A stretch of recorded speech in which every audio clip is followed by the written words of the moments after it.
کسی مصور نے آج تک نہ خیال تصویر بھی اتاری، مثال جس کی بیان نہ ہو پائے، رب کی جنت ہے ایسی پیاری۔ الحمدللہ رب العالمین والعاقبۃ للمتقین والصلاة والسلام علی اشرف الانبیاء والمرسلین وعلی آلہ واصحابہ اجمعین ومن تبعہم بإحسان الی یوم الدین، اما بعد فاعوذ باللہ السمیع العلیم من الشیطان الرجیم، بسم اللہ الرحمن الرحیم۔ ان للمتقین مفازا حدائق وعنابا وکواعب اترابا وکأسا دہاقا لا یسمعون فیہا لغوا ولا کذابا۔ حضرات، آج کی مجلس میں جو بات بیان کی جا رہی ہے، کتاب اللہ سنت رسول کی تعلیمات کی روشنی میں، اس کا موضوع یہ ہے کہ جنات میں اشجار اور اثمار، جنت کے درخت کیسے ہوں گے، جنت میں باغات کیسے ہوں گے، جنت کے اندر پھل کیسے ہوں گے۔ تو قرآن مجید کے اندر اللہ تعالیٰ نے اس کی وضاحت فرمائی ہے باقاعدہ، جو میں نے آیت آپ کے سامنے پڑھی ہے۔ ارشاد ہوتا ہے ان للمتقین مفازا حدائق وعنابا۔ ان جملوں سے ہم بات شروع کرتے ہیں اور آپ کے سامنے ساری بات کھل جائے گی انشاءاللہ۔ ایک اور سورۃ الرحمن میں آیت میں اشارہ ہے فیہما فاکہۃ ونخل ورمان، اور کئی آیات کے اندر باقاعدہ ذکر ہے۔ پہلی بات سمجھنے کی یہ ہے کہ اللہ تعالیٰ نے حدائق کا ذکر کیا، باغات ہوں گے۔ تو باغات کا تو بے شمار، جس طرح جنتوں کی جمع ہے باغات، یہ تو ایک کم 70 بار قرآن مجید کے اندر اللہ تعالیٰ نے اس کا ذکر فرمایا، جنات، باغات باغات باغات۔ تو اشجار اس کے اندر کیا ہوں گے، اور اثمار ان کے اندر وہ پھل کیسے ہوں گے۔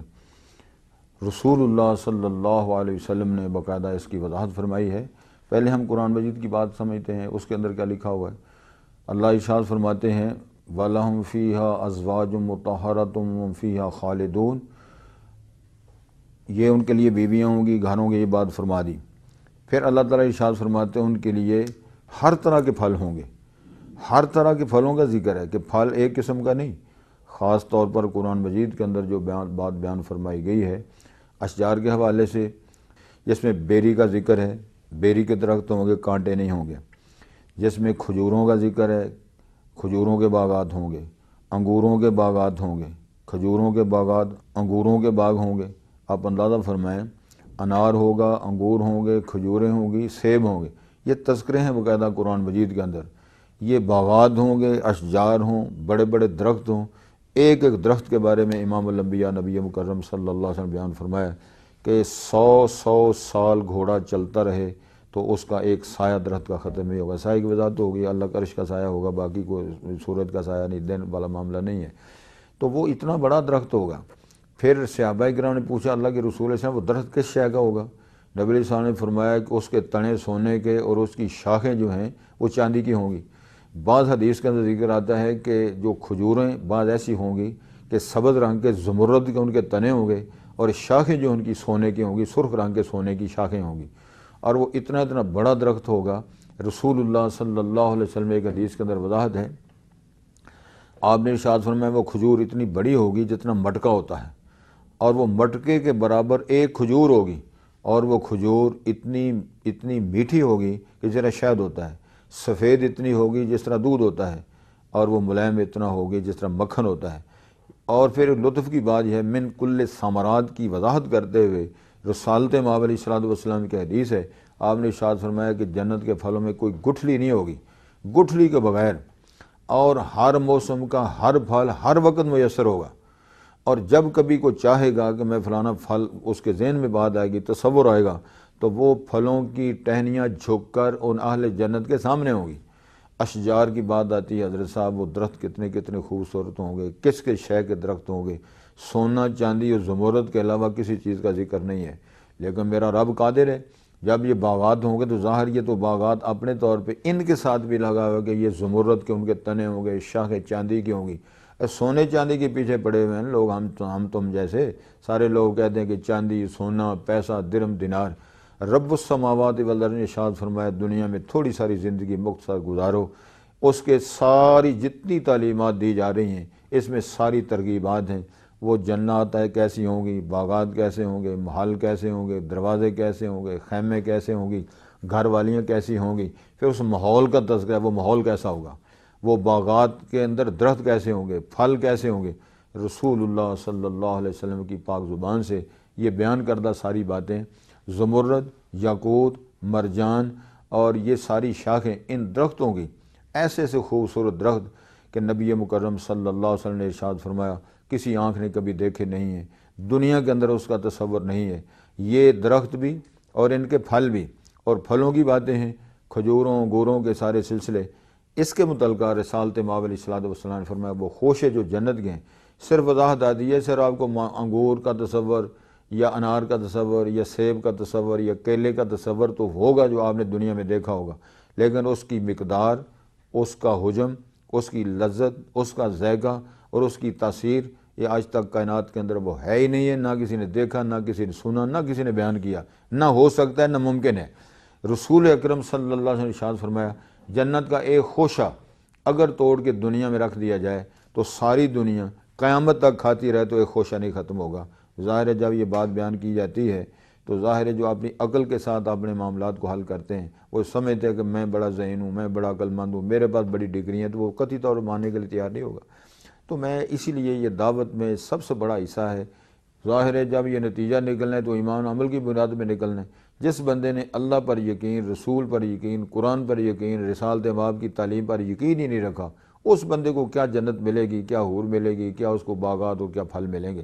سارا ثمرات کا جتنا تصور ہے اس کی کڑیاں جا کے ملتی اسی بات پر ہیں جو بنیاد ہے، بیسک ہے۔ بیسک تعلیمات کیا ہیں؟ اللہ اور اس کے رسول کی بات کو تسلیم کرنا، ماننا، میننا، جو آپ نے بیان کر دیا۔ میں ایک چھوٹی سی بات بیان کرتا ہوں۔ حضرت محمد الرسول اللہ صلی اللہ علیہ وسلم جب معراج سے واپس تشریف لائے تو ظاہر ہے آپ نے اگر بیان فرمایا کہ میں مکہ مکرمہ سے بیت المقدس گیا ہوں، ایک رات میں واپس آیا ہوں، پھر پہلے آسمان، دوسرے، تیسرے، چوتھے، چھویں، ساتویں، ساتویں آسمان واپس آیا ہوں، تو مشرک عرب پریشان ہو گئے، سر پکڑ کے بیٹھے، کہنے لگے اے محمد صلی اللہ علیہ وسلم تیری زبان سے آج تک اتنی باریک، اتنی ہلکی بات، بے وزن بات کبھی نہیں سنی۔ اتنا سیانہ آدمی ہو گئے، تم کہتے ہو کہ میں ایک رات میں جا کے واپس آ گیا ہوں، 40 دن لگتے ہیں جانے کے لیے، 40 دن لگتے ہیں واپس آنے کے لیے، تم کہہ رہے ہو میں رات میں گیا ہوں واپس بھی آ گیا ہوں۔ پھر صرف وہاں جانے کی بات نہیں، تم آسمان کی بات کرتے ہو، پہلا، دوسرا، ساتواں آسمان، واپس آ گیا ہوں۔ ہم نہیں مانتے، عقل کے خلاف ہے، عقل کی بنیاد پر پرکھنے والے وہ کافر ہیں جو بات کر رہے ہیں۔ تو میں عرض کرتا ہوں کہ رسالت مآب صلی اللہ علیہ وسلم سے انہوں نے جب یہ سوالات کیے، کہتے ہیں ہم نہیں مانتے، اس لیے عقل نہیں مانتی، 40 دن جانے، 40 دن لگتے آنے کے لیے، تو کیسے مان جائیں؟ کہتے ہیں اس کو چھوڑو، معلوم ہوتا ہے اس کی طبیعت ٹھیک نہیں، یعنی محمد صلی اللہ علیہ وسلم کے بارے میں مشرک عرب نے کہا تھا اس کی طبیعت ٹھیک نہیں لگتی۔ اس کا دوست ہے ابو بکر جو کہتا ہے کہ یہ ساری باتیں ٹھیک کرتا ہے، اور اس نے آباء و اجداد کا دین چھوڑ کر محمد صلی اللہ علیہ وسلم دین مانا ہوا ہے، اس سے جا کر بات کرتے ہیں۔ اب وہ ٹیم آئی، صدیق اکبر سے آ کر کہنے لگے، وہ کہنے لگے اس رنگ فضول باتیں نہ کیا کرو، میں نہیں مانتا کہ انہوں نے بات کی۔ انہوں نے پھر قسمیں اٹھائیں، ہمیں لات، منات، حبل کی قسم اٹھا کے کہتے ہیں ہم نے محمد کی زبان سے سنا ہے صلی اللہ علیہ وسلم کہ انہوں نے یہ بات کی ہے۔ صدیق اکبر نے فرمایا اگر انہوں نے کہا ہے نا، عقل مانے نہ مانے، تم مانتے ہو نہیں مانتے، میں مانتا ہوں کہ جو محمد صاحب کہتے ہیں سچ کہتے ہیں۔ کہا بڑی عجیب بات ہے یار، تیری سمجھ میں بات نہیں آتی۔ وہ کہتے ہیں جس کا کلمہ پڑھا جاتا ہے اس کی تصدیق کی جاتی ہے، تفتیش نہیں کی جاتی۔ تو اصل بنیادی مسئلہ یہ ہے، اگر ہم نے قرآن کو مانا ہے، الرحمن کو مانا ہے، الرحمن و علم القرآن، سورت کے اندر سارے تذکرے، حوروں کے تذکرے، جنتوں کے تذکرے، پھر اس کے اندر اشجار، جس طرح باتیں ہم کر رہے ہیں کہ اس کے اندر ذوات افنان کے تذکرے، مدہامتان کے تذکرے کہ وہ کیسے خوبصورت ہیں وہ باغات، وہ اپنی ہریالی کی وجہ سے دور سے جس طرح کالے نظر آتے ہیں لیکن ہیں وہ سرسبزی میں اتنے آگے گئے ہوئے ہیں۔ ذوات افنان کا معنی ہے وہ جھکی ہوئی ٹہنیاں ہیں، پھلوں سے بری جھکی ٹہنیوں کا تصور ہے، ہریالیوں کا تذکرہ ہے، پھر ان کے شادبان ہونے کا تذکرہ ہے۔ ایک اور حدیث کے اندر بڑی خوبصورت وضاحت ہے، رسول اللہ صلی اللہ علیہ وسلم سے ایک صحابی نے پوچھا یا رسول اللہ وہاں کھیتی باڑی بھی ہوگی؟ تو نبی علیہ الصلوۃ والسلام مسکرا بڑے، آپ نے فرمایا معلوم ہوتا ہے کوئی مدینے کا آدمی ہوگا جو مدینہ میں کھیتی باڑی ہوتی ہے۔ نبی علیہ الصلوۃ والسلام نے فرمایا قرآن مجید کے اندر اللہ فرمایا وَلَكُمْ فِيهَا مَا تَشْتَهِي أَنفُسُكُمْ وَلَكُمْ فِيهَا مَا تَدَّعُونَ، تو وہ مدینے کا آدمی ہوگا اور اللہ تعالیٰ سے ظاہر و اظہار کرے گا تو اللہ تعالیٰ اس کے لیے بہت بڑے بڑے کھیت، بڑے بڑے خوبصورت جو وہ تمنا کرے گا، ہو سکتا ہے وہ کہے کہ باغات اگ جائیں، پھر باغات ختم ہو جائیں، کھیتیوں کا تذکرہ کرے گا تو وہ جو کھیتی کا تصور کرے گا، یعنی مراد سے رہے کہ فلاں اناج ہو، فلاں شے اگ جائے، اس کے سامنے بغیر پروان چڑھے گی، پھر کٹائی ہو جائے گی، دانے الگ ہو جائیں گے، اس کا اوپر والا جو بھونسا ہے وہ الگ ہو جائے، بھوسا الگ دانے الگ، یہ منظر دکھایا جائے گا۔ کہنا مقصود یہ ہے کہ یہ بھی بات تو جب نبی پاک کی بات کو مانیں گے تو تصور سامنے آئے گا، اللہ کی بات کو مانیں گے یہ تصور سامنے آئے گا۔ تو سب سے بنیادی بات سمجھنے کی یہ ہے، تصور تو دین نے پیش کر دیا، اشجار ہوں گے، درخت ہوں گے، پھل ہوں گے، مزیدار ہوں گے، ان کی مثال کائنات میں نہیں ملتی وہ ہوں گے، ان کے حجم بیان فرمایا وہاں بیریاں ہوں گی، ذل لمبے سائے ہوں گے، وہاں کھجوریں، انگور، انار، سیب، ناشپاتیاں، یہ تذکرے بیان فرمایا۔ پھر مقطوع لا مقطوعۃ ولا ممنوع، نہ ختم ہوں گے نہ روکے جائیں گے، وہ سدا بار ہوں گے، اتنی وافر مقدار میں ہوں گے کہ کمی آئے گی نہیں، سارے پھل ہر موسم میں ہر وقت ہمہ وقت موجود ہوں گے، اور ان میں کبھی کوئی خراب نہیں ہوگا، کسی میں گٹھلی نہیں ہوگی، کسی کے اندر کجی نہیں ہوگی، کسی میں کوئی کمی نہیں آئے گی۔ تو یہ اشجار اور اسمار کا تذکرہ قرآن مجید کے حوالے سے امام الانبیاء نبی مکرم صلی اللہ علیہ وسلم نے جو بیان فرمایا ہے، میں سمجھتا ہوں اس کو پانے کے لیے ایک اور حدیث کے اندر وضاحت آتی ہے اس سارے بیان کی تصدیق کی۔ نبی علیہ الصلوۃ والسلام نماز پڑھا رہے تھے، تو نماز پڑھاتے ہوئے آپ تھوڑا سا آگے ہوئے، پھر آپ تھوڑا سا پیچھے ہٹ گئے۔ نماز سے فارغ ہونے کے بعد صحابہ کرام نے پوچھا اور آپ نے وضاحت فرمائی کہ آج میں دیکھ رہا تھا جنت کا تصور اللہ تعالیٰ نے میرے سامنے پیش کیا ہے، تو جنت کے تصور میں وہ ایک خوشہ انگوروں کا توڑنے لگا تھا، تو پھر میرے ذہن میں بات آ گئی کہ یہ تو وہ تصور آخرت کا ہے، وہ خوشے کا دنیا والا نہیں ہے۔ یہ بات تو کلوز کر کے آگے آپ نے وضاحت فرمائی، اگر میں خوشہ انگور کا توڑ لیتا تو قیامت تک تم کھاتے رہتے، وہ ایک خوشہ دنیا میں ختم نہ ہوتا۔ تو یہ تو اللہ تعالیٰ اپنا منظر دکھا سکتے ہیں۔ اب میں اس کی تصدیق کے لیے اور تائید کے لیے قرآن مجید کا ایک اور خوبصورت واقعہ آپ کے سامنے رکھتا ہوں۔ حضرت مریم جب جوان سال تھیں اور ان کی پرورش کے لیے حضرت زکریا علیہ ان کے خالو بھی تھے، وہ ان کو مقرر ہوا، قرآن مجید اس کے اندر وضاحت ہے۔ تو قرآن نے بیان فرمایا کلما دخل علیہ زکریا المحراب وجد عندہا رزقا، جب کبھی حضرت زکریا مریم کے پاس جاتے تو وجد عندہا رزقا، ان کے پاس پھل پاتے۔ عجیب بات ہے، پھل کا موسم نہیں ہے، بازار میں پھل نہیں ہے، نہ موسم ہے نہ بازار میں ملتا ہے، تو مریم کمرے کے اندر ہے، تالا ان کے پاس چابی ہے، تو اندر جاتے ہیں تو پھل پڑے ہوتے ہیں۔ تو حضرت زکریا ان سے پوچھتے ہیں انا لک ھذا، مریم بتاؤ پھل کہاں سے آئے ہیں؟ قالت ہوا من عند اللہ، تو وہ فرماتی ہیں اللہ کی طرف سے آئے ہیں۔ میرے بھائی یہ تو قرآن مجید کے اندر اللہ نے بیان فرما دیا ہے کہ اس زمانے میں جب حضرت زکریا کے پاس چابی تالا کنجی ان کے پاس ہے، اندر حضرت مریم جمال سال اور یہ ان کے خالو لگتے ہیں، تو ان کی پرورش کے لیے جب اندر جاتے تو وہاں بے موسم پھل پڑے ہوتے ہیں، تو اللہ تعالیٰ نے یہ کام کر کے پہلے دکھا دیا۔ ایک اور حدیث صحیح بخاری کے اندر بڑی خوبصورت بات ہے، رسول اللہ صلی اللہ علیہ وسلم کا صحابی جب ان کو شہید کرنے کے لیے بندھا ہوا ہے تو حارث کی بیٹی باقاعدہ بیان کرتی ہے ہم اس صحابی حضرت خباب رضی اللہ تعالیٰ کے ہم نے پاؤں باندھے ہوئے تھے، بیڑیوں میں وہ جگڑے ہوئے تھے، میں نے ایک دن ان کے ہاتھ میں انگور کا خوشہ دیکھا، تو میں سمجھتی ہوں کہ موسم میں تو وہ بازار میں تو پھل نہیں ہے، بازار میں نہ پھل ہے نہ موسم ہے، تو یہ بیڑیوں میں بندھا ہوئے اس کے پاس انگور کہاں سے آ گئے؟ تو یہ تصدیق ہوتی ہے باقاعدہ، بعد میں مسلمان ہوتی ہے، کافر کی بیٹی کہہ رہی ہے اتنا بڑا اچھا میں نے قیدی کبھی نہیں دیکھا۔ اللہ تعالیٰ نے دنیا کے اندر یہ مثالیں پیش کر کے ثابت کر دی ہے، میری بیان کردہ باتیں وہ بھی تصدیق شدہ ہیں، یہ بھی تصدیق شدہ ہیں، اور جو میں نے بیان کر دی جب مرنے کے بعد تم کو ملے گا، باغات ملیں گے، اسمار ملیں گے، اشجار ہوں گے، باغات ہوں گے، جنتیں ہوں گی، حوریں ہوں گی، محلات ہوں گے، اور ان کے اندر خیمے ہوں گے، موتی ہوں گے، زمرد ہوں گے، یاقوت ہوں گے، بہتی نہریں ہوں گی، لمبے سائے ہوں گے، اور بیریوں کے مطلب ارشاد فرمایا وہ بھی بڑے بڑے خوب مٹکوں جیسے بیر ہوں گے، ان کے ساتھ کانٹے نہیں ہوں گے۔ کیلوں کی باتیں بیان فرمائی ہیں، کیلے کتنے خوبصورت ہوں گے، اور انگور کیسے ہوں گے، انار کیسے ہوں گے، ان سارے پھلوں کے تذکرے امام الانبیاء نبی مکرم صلی اللہ علیہ وسلم بیان فرمایا۔ میرے بھائی اور میری بہنوں، میری اللہ سے دعا ہے اللہ ہمیں اس قابل بنائے، ہم لوگ اپنی زندگی کے اندر ایسا انقلاب لائیں، دنیا کے اندر کا اگر کوئی شے ایسی نہیں ملتی ہے، جنت کی ایک جھلک، یہ پیچھے ہم نے تذکرے سنے ہیں، جنت کے مناظر کے حوالے سے سنے ہیں۔ امام الانبیاء نے فرمایا دنیا کے دکھ، قلق، مصیبتیں، بھوک، ننگ برداشت کرنے والا، لیکن اللہ پر، رسول پر ایمان، عمل صالح کرنے والا بندہ مصیبتیں برداشت کر کے اللہ کی تقسیم پر راضی ہو کے، اللہ کے انعامات پر اپنی تقسیم جو اللہ نے فرمائی ہے اس کے ساتھ معاہدہ کر کے، سمجھوتا کر کے زندگی گزارنے والا انسان جب اللہ کے پاس جائے گا، جنت کی صرف ایک جھلک جب اس کو دکھائی جائے گی، اسے پوچھا جائے گا بتاؤ سرکار کبھی دنیا میں کوئی دکھ، تکلیف، بیماری، مصیبت کبھی؟ اللہ کی عظمت کی قسم اٹھائے کہے گا اللہ کی قسم دنیا کے دکھ، دنیا کی مصیبتیں، بھوک، ننگ، ہر شے ختم ہو گئی ہے۔ جنت کے مناظر ایسے خوبصورت، جنت کی سیٹنگ ایسی خوبصورت، جنت کے اشجار، انہار، اسمار ایسی شاندار سیٹنگ ہوگی۔ حضرت صاحب میں نے بیان کیا میری کیا زبان ہے، کیا پدی کا شوربہ، یہ امام الانبیاء کا فرمان ہے۔ سفید موتی، زمرد، یاقوت، مرجان، سونے، چاندی، کنگن، یہ سارے لول قرآن مجید کے اندر ہے وَيُحَلَّوْنَ،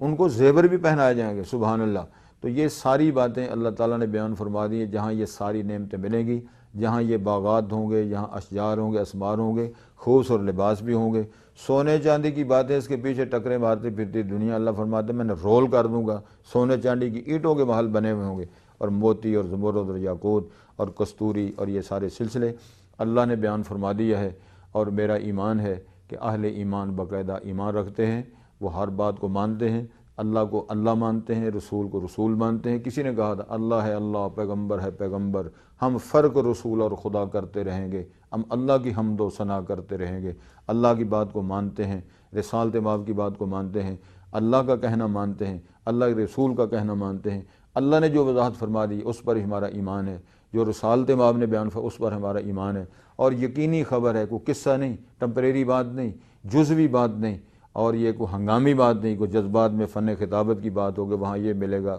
اللہ نے بیان فرمایا، سچی بات ہے، اللہ کے نبی نے فرمایا ہے، اتنے اتنے بڑے خوبصورت درخت جن کے سائے اتنے لمبے ہوں گے، تنے اس طرح کے ہوں گے، اسمار اس طرح کے ہوں گے، اشجار اس طرح کے ہوں گے، تو میرا ہی باقاعدہ ایمان ہے۔ کئی موقعوں پر اللہ نے فرمایا تجری من تحتها الانہار، اشجار کا، انہار کا، ان سارے موتیوں کا، زیورات کا اللہ نے ذکر بیان فرمایا ہے۔ تو میں سمجھتا ہوں کہ یہ حاصل کرنے کے لیے ظاہر ہے کچھ دینا پڑے گا، کچھ لینا پڑے گا۔ جب ہم اللہ کی مرضی اور اللہ کے رسول علیہ الصلوۃ والسلام کی مرضی اپنائیں گے تو قرآن مجید کے اندر بھی وضاحت ہے، اور نبی پاک نے ارشاد فرمایا ہے کہ جو شخص، جو لوگ من کان للہ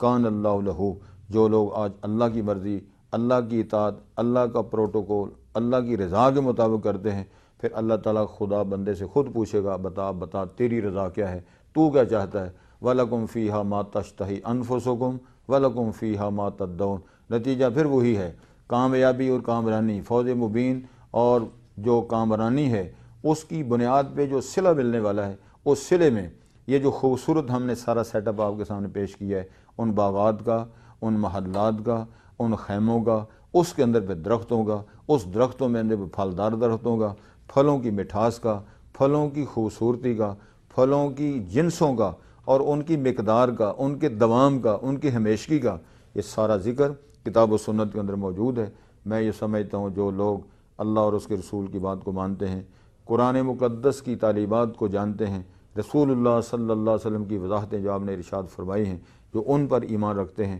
کسی صورت میں کبھی شک کا، کبھی شبہات کا، وہ کسی صورت میں ان کے ذہنوں میں ایک شبہات پیدا نہیں ہوں گے، وہ یقین کے ساتھ، ایمان کے ساتھ، توکل کے ساتھ، بھروسے کے ساتھ، یہ باقاعدہ اعتماد کے ساتھ اپنی زندگی گزارتے ہیں، تاکہ جو ہی ہم مریں گے رب العالمین کے باغات، نعمتیں، اشجار اس ترتیب کے ساتھ جو رسول اللہ صلی اللہ علیہ وسلم نے بیان فرمایا۔ کیسے ہوگا وہ الگ بات ہے، جب اٹھیں گے، ننگے اٹھائے جائیں گے، اللہ کے حضور پیش کیے جائیں گے، رسالت مآب علیہ الصلوۃ والسلام کی امتی کی حیثیت میں جب ہم اٹھائے جائیں گے، نبی پاک کی بھی سفارش ہوگی، لواء حمد کے نیچے رسول اللہ صلی اللہ علیہ وسلم کی ہم دعا کرتے ہیں ہمیں جگہ ملے۔ پھر آگے وہ جتنا سیٹ اپ ترتیب کے ساتھ بیان فرمایا گیا ہے کتاب و سنت کی تعلیمات میں، اس کے صلے میں ملنے والے جو مقامات ہیں اس کی اس مجلس میں بات ہو رہی ہے۔ ان باغات میں یعنی ان جنات میں درخت کیسے ہوں گے، کتنے بڑے درخت ہوں گے، کیسے ہوں گے، اور اشجار کے ساتھ ساتھ پھر اس کے اندر جو پھل ہوں گے وہ کیسے ہوں گے۔ تو میں یہ سمجھتا ہوں کہ اللہ تعالیٰ مجھے اور آپ کو اس قابل بنائے، ہم پہلے تو یہ ہے پاس ہو سکیں، اور اللہ کے رسول کی تعلیمات ہیں وَمَنْ زُحْزِحَ عَنِ النَّارِ وَأُدْخِلَ الْجَنَّةَ فَقَدْ فَازَ، جو بندے جنت میں داخل کر دیے گئے اور جہنم سے بچا لیے گئے وہی لوگ کامیاب و کامران ہیں، اور کامیاب ہونے والے جو لوگ ہیں ان کی جزا کے یہ سارے ذکر ہیں کہ ان کو باغات کیسے ملیں گے، جنات کیسی ہوں گی، محلات کیسے ہوں گے، ان کے اندر بیویاں کیسی ہوں گی، پھر ان کے اندر درخت کیسے ہوں گے، پھل کیسے ہوں گے، میٹھے کتنے ہوں گے، مقدار کیسی ہوگی، ہر موسم کا ہر وقت کتنی مقدار میں وہ کتنے پھل ہوں گے۔ تو میں یہ سمجھتا ہوں اللہ ہم اس قابل تو نہیں ہیں، لیکن ہم تیری توفیق سے، اللہ تعالیٰ تیری رحمت سے، تیرے پر امید ہوتے ہوئے، تیرے پیغمبر کا امتی ہوتے ہوئے، میں یہ سمجھتا ہوں اللہ ہمیں وفقنا لما تحب و ترضی، اے اللہ ہمیں ایسی توفیق نصیب فرما، ہمیں ایسے کام کرنے کی صلاحیت نصیب فرما جس کی بنیاد پر ہم ایمان کے ساتھ اور توکل کے ساتھ، یقین کے ساتھ، اعتماد کے ساتھ وہ عمل اور کردار پیش کر سکیں جس چیز سے اللہ اور اس کے رسول نے ہمیں منع کیا ہے اس سے رک کر جو فرمان جاری ہے اس پر کام کر کے، تاکہ اس منزل تک، ان باغات تک، ان اشجار تک، ان اسمار تک میں اور آپ، میرے بھائی سننے والے، میری بہنیں، بچیاں، بیٹیاں جو منصورات اور عوام سن رہے ہیں، میری دعا ہے کہ اللہ تعالیٰ ہمیں سب کو اس قابل بنائے، اور میری دعا ہے اللہم احینا علی الاسلام وامتنا علی الاسلام وادخلنا دار السلام۔ سبحان ربک رب العزت عما یصفون وسلام علی المرسلین والحمد للہ رب العالمین۔ خدا کی تم کون سی نعمتوں کو جھٹلاؤ گے کہاں تک، وہ نعمتیں جن کا نام آیا ہے آج تک نہ کسی زباں تک، کسی مصور نے آج تک نہ خیالی تصویر بھی اتاری، مثال جس کی بیان نہ ہو پائے رب کی جنت ایسی پیاری، مثال جس کی بیان نہ ہو پائے رب کی جنت ایسی پیاری۔